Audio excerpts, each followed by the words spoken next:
discussing, and social media really does act as a priority to it. It really just enhances this form of movement that really needs to stop ASAP. I don't understand where this has come from, but I thought, you know what, let me make a small video, a very small, quick video on it, because it's been touching on my mind for a while as to why black women are constantly perceived as obnoxious, rude, opinionated. They can't have, when they want to talk, they're hormonal, or they just want to just overtalk people, they want to bully people simply because they want to just express themselves. They are not allowed to express themselves in the way that they want to, simply because they are put in this box by a particular amount of people.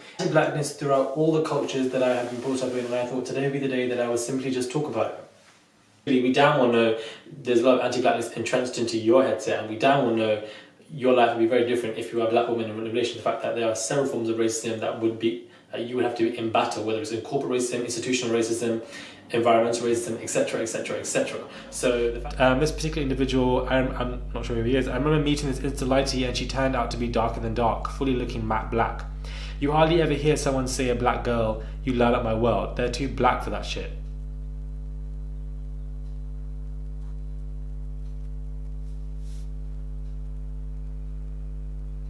So then what shade is your mum? Because I'm genuinely confused. But number three, the biggest point of all that I want to make in this video, and number three is the biggest point, and I want everybody to really understand this, consolidate this and understand this, that my opinion on this matter, any opinion on this matter that specifically isn't somebody from the targeted demographic of the abuse online, cannot really come with a lot of vim. So let me rephrase that. If you're not a black woman who was clearly all of this abuse is going on at, really, you can't really justify their issues. You can't really explain issues for them. This is what I hate the most. When you have racist stuff or whatever going on, whatever, you have people from such different demographics, especially white people, who, you know, say, oh, you know, they've changed, we forgive you, child. You weren't even hit by the car. So why are you the one complaining and shouting in pain? You weren't the one in hospital. You weren't the one hit by the abuse. So why are you the one saving face for them? It doesn't make any sense. So although, you know, there has to be some awareness in this video that yes, this is an important issue, and yes, people can change. I am not really in a position to have such entitlement in terms of my opinion, because I'm not part of a demographic that was hit by this.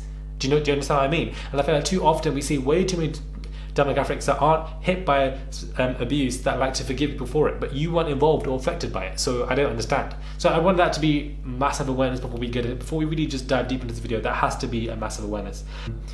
Discrimination based on skin color, also known as colorism or shadism. It's a form of prejudice and discrimination, usually from members of the same race, in which people are treated differently based on the social implications from cultural meanings attached to skin color. That is the definition of colorism, and we have a lot to talk about today. Hey guys, it's Murad Murali. Hope you guys are doing well today. If you haven't already, I don't know what you're doing with your lives. Click this button and subscribe to my channel. I'm coming to you with content every single day, and we have a lot of videos coming out today, guys. So please do subscribe, and let's get into this. Do follow me on my Instagram. I would appreciate that as well. Head over there. I've just reached 25,000 followers. So, you know, thank you for those who have followed, and please do follow me, Murad_Murali, and let's get into this video. I'm also going to come out with a special podcast for tomorrow as well, given the circumstances of what the hell is going on.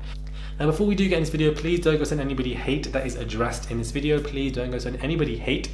Sending hate really is just a pointless time for you as an individual. It is counterproductive, it is worthless, it doesn't do anything for your growth and for your betterment as a person and as an individual. So please don't send any hate, but we do have a lot to get into. I don't know how we can start these videos, I don't know how we can really get into this, but this is something that we need to really address and talk about again.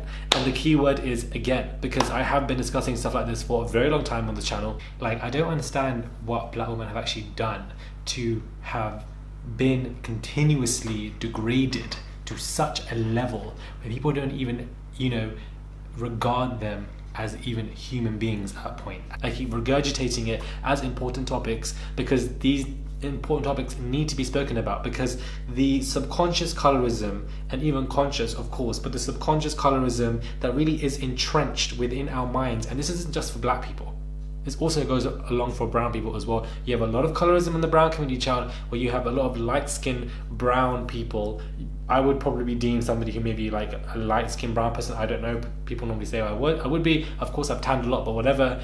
And if you see the shade and the rudeness and the derogatory, the abuse that they would throw against dark shaded, brown people, where does this all stem from? This obviously stems from societal norms of white supremacy, white privilege, and really just to allow there to be a white racial equilibrium going on here, to be the domineering factor. This is where it all is entrenched from colonialism, from past times, from recent colonialism.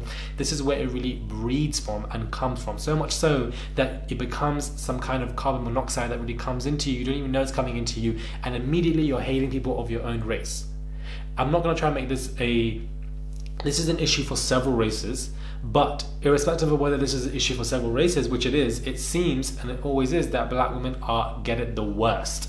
They get it the worst. So although I want to raise awareness for the fact that this does take place in also brown communities, which it does. I feel like as a brown man, I cannot say that it doesn't, because it definitely does in Middle Eastern and Asian communities.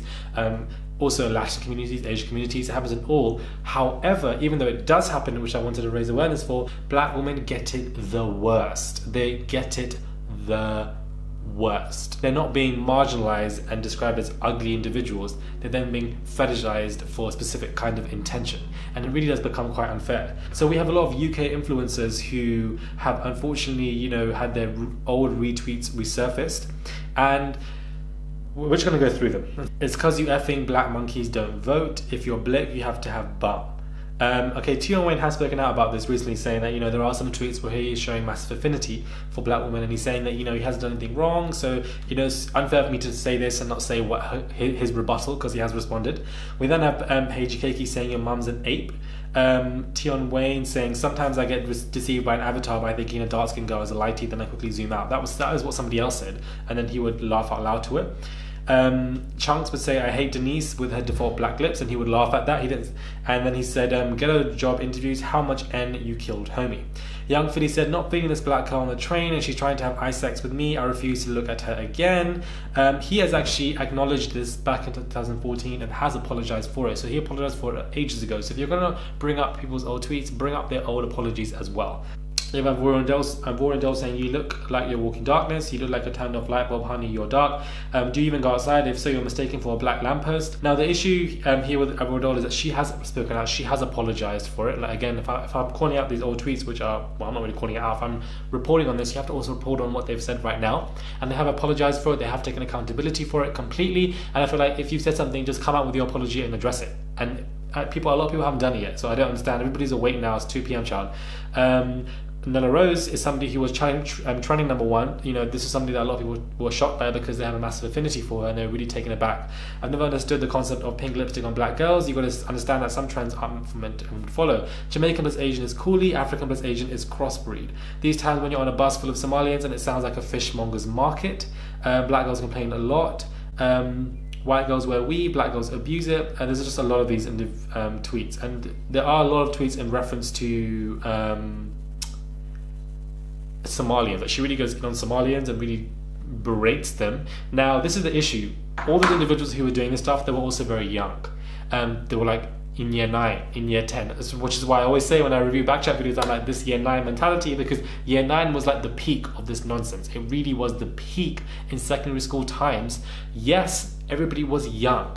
And yes, people can evolve, grow, and change. I don't believe in cancel culture. I don't believe any people should be cancelled, because you can grow and change from stuff. You can't be held accountable for something for the rest of your life. It's not fair. None of us would like it, and we would all be in that boat. It'd be unfair in that kind of reference. However, if you are old enough to type on Twitter and understand what you're typing, then you are also old enough to realize that what you're saying is wrong and bad. Number 2. One other thing that I want to also make aware of was that someone who hated black women doesn't just stop hating them because it becomes socially unacceptable, by the way, and they just become less open about it. That's really what it is, because people are tracking stuff, people are really going in on people are really doing all this and everything XYZ. Now they feel like it's not socially acceptable anymore, there has to be a social change, let's just keep quiet about it. But again, I really want to get into this entrenched subconscious colorism abuse that really takes place in all of us, and unraveling it needs to take place, and that happens with conversation and with awareness.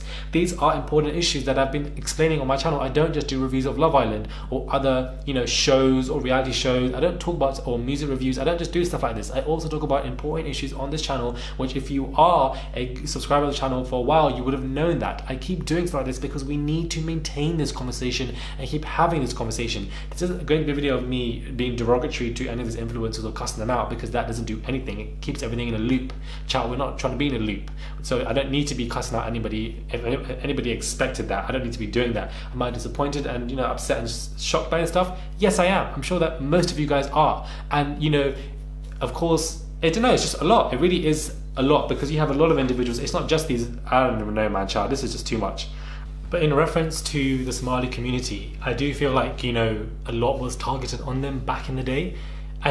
I don't know where it probably came from. I don't know what is the root for this. It doesn't make any sense. That a form of Somali porn is watching people eat and cussing out people, who were part of the famine. And even I had to come into defense, because I was like, how the hell can you say stuff like this? Like, how can you make that comparison? Like, I remember I was just so shocked reading this stuff. We were just like, how can you do it? So I've been condemning this stuff during the famine, during the Arab uprising, back in 2011, 2012. That was when I really wanted to become a journalist, and I really was supporting so many of these countries because that's what I wanted to do. But then obviously I went into a psychology degree, but you can tell that I do a lot of journalistic related kind of studies within my YouTube videos and cases and stuff like that. So everything will eventually transpire all into one in reference to your support. But I feel like Somali's got it a lot, and I feel like they still get it a lot, and I feel like this needs to be added as a segment to this video, something that we should really consider and just understand. Because, and some people are trying to say that people are atting me, frustrated with me for stating this particular tweet and saying that I should also get it. When if you actually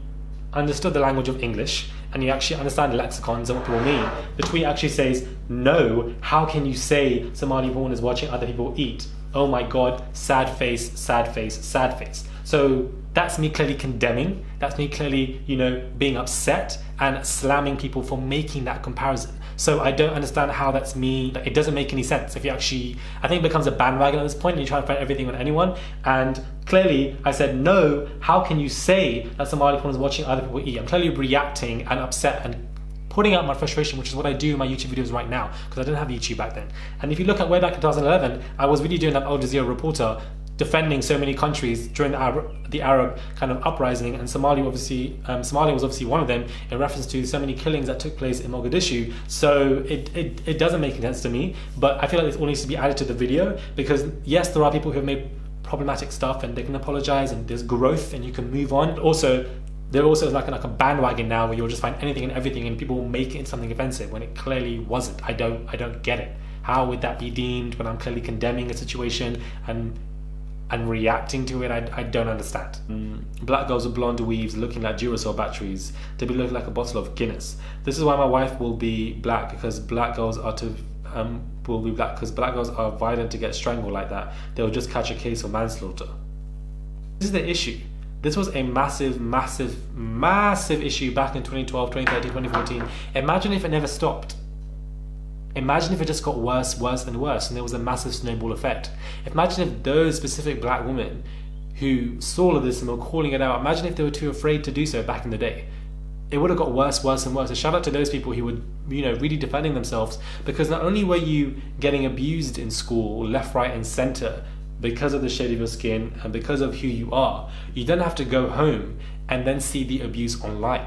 So you can't really escape from it back in that particular time era. So you're seeing it everywhere, left, right, center, and you are quite young as well. So people, when you're young, you're quite sponges. You suck things up. You see all of this. You don't validate yourself, and you don't think you're beautiful. You don't think you're a good-looking person. You're not up to Eurocentric forms of standards of beauty. And all of this really sinks into your brain, and it really can mess you up for the rest of your life, which can breed insecurities, can breed you projecting yourself to people, and it can really bring and harbor stuff like this as well.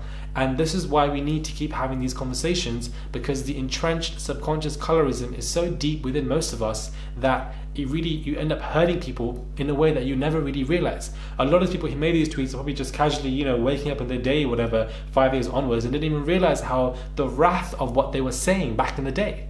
It really is just a lot, guys. It really is a lot. This is a very serious video, and I want this to be taken with seriousness, please. It's not a video for us to laugh or joke, because this is nothing to laugh about. And yeah. London is really going through its own pandemic. London Twitter is really upside down right now, guys. And, you know, apparently, you know, Nella Rose, somebody has tweeted something in reference to her. They're quite upset with her because they're saying Nella's management team need shaking, deleting tweets before issuing an apology. On what planet? The screenshots are circulating, not the literal tweets themselves. Fix up, man. And that's what I also find an issue for.